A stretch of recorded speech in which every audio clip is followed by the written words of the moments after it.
Most people are finding when they charter mid-sized jets, it's a cost-effective option.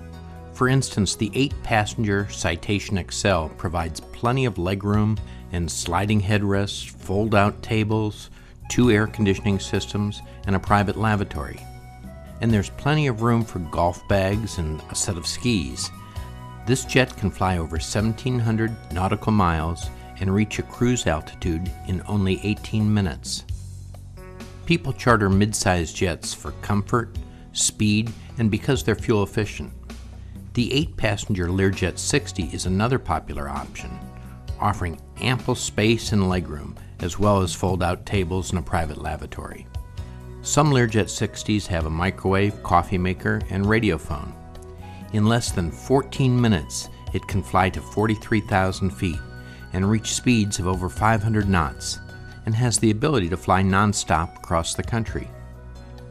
Another popular option is the 8-passenger Hawker 800 XP, which can fly transcontinental or international flights.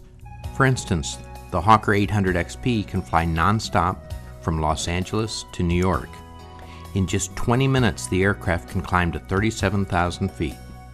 Most seating configurations have a 3-person divan, a 4-person club section, and 1 forward-facing seat. The seats are fully adjustable and can swivel 360 degrees. This aircraft also has an internally accessible baggage compartment. Come visit our gallery for a wide selection of mid-sized jets.